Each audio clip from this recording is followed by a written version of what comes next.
எடப்பாடியின் கதை முடிந்தது. ஓபிஎஸ் வெளியிட்ட பரபரப்பு அறிக்கை.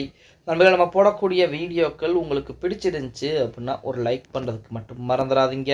அதிமுகவிலே எடப்பாடியின் கதை முடிய போகிறதா அப்படிங்கிற செய்திகள் வெளியாகி கொண்டிருக்கிறது. அதாவது ஓபிஎஸ்ஏ நேற்று தினம் ஒரு பேட்டியிலே தெரிவித்திருக்கிறார், மிக விரைவாகவே எடப்பாடி பழனிசாமியுடைய அரசியல் வாழ்க்கை கதை என்பது முடிய போகிறது. அதுவுமே 2026 சட்டமன்ற தேர்தலுக்கு முன்பாக அதிமுக ஒன்றிணைந்தால், அதிமுகவிலிருந்து வெளியேற்றப்பட்டவர்கள் மறுபடியும் அதிமுகவிற்குள்ளே வந்து ஒன்றிணைந்தால் எடப்பாடி பழனிசாமி தப்பிப்பதற்கு வாய்ப்புகள் என்பது இருக்கிறது. இல்லை என்றால் இறுதி வரை எடப்பாடி பழனிசாமி 2026 சட்டமன்ற தேர்தலை சந்தித்தால் கண்டிப்பாக மிகப்பெரிய ஒரு தோல்வியை சந்திப்பார். அதன் காரணமாக அதிமுக இருக்கக்கூடிய நபர்களே, அதிமுக தொண்டர்களை எடப்பாடி பழனிசாமி வெளியேற்றி விடுவார்கள் அப்படிங்கிற செய்திகளை நமது ஓபிஎஸ் அவர்கள் தெரிவித்திருக்கிறார். ஓபிஎஸ் அவர்களை பொறுத்த வரைக்கும் தென் மாவட்டங்களிலே மிகப்பெரிய ஒரு செல்வாக்குடைய நபர். இப்ப அதே ராமநாதபுரம் தொகுதியிலே இந்த நாடாளுமன்ற தேர்தலில் நிற்காமல் தேனி தொகுதியிலே ஓபிஎஸ் மட்டும் போட்டி போட்டிருந்தால் கண்டிப்பாக ஓபிஎஸ் மிகப்பெரிய வெற்றி வாய்ப்பை பதிவு செய்திருப்பார். ஆனால் அவருடைய நண்பரான டிடிவி தினகரனுக்கு விட்டுக் கொடுத்தார்.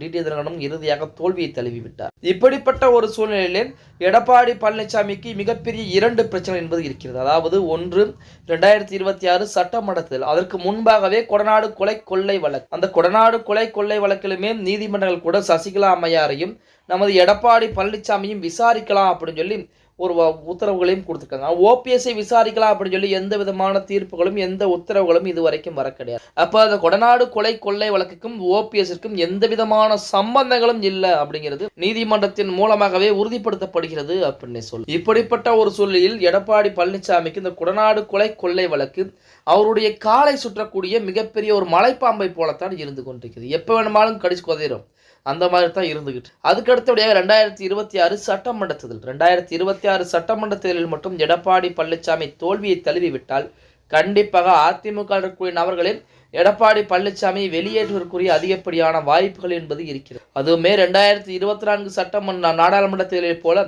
கூட்டணிகள் மெகா கூட்டணி அமைப்பேன் என்று சொல்லிவிட்டு கடைசியாக ஒரே ஒரு கட்சியை மட்டும் கூட்டணியில் சேர்த்தாங்க பார்த்தீங்களா, அந்த மாதிரி 2026 சட்டமன்ற தேர்தல் மட்டும் இருந்து விட்டால் எடப்பாடி பழனிசாமியுடைய அரசியல் வாழ்க்கைக்கு ஒரு முடிவு முற்றுப்புள்ளி என்பது வந்துவிடும் அப்படிங்கிற எந்த மாற்று கருத்தும் கிடையாது. பொறுத்திருந்து பார்க்கலாம் அடுத்து நடக்க போகிறது அப்படிங்கிறத.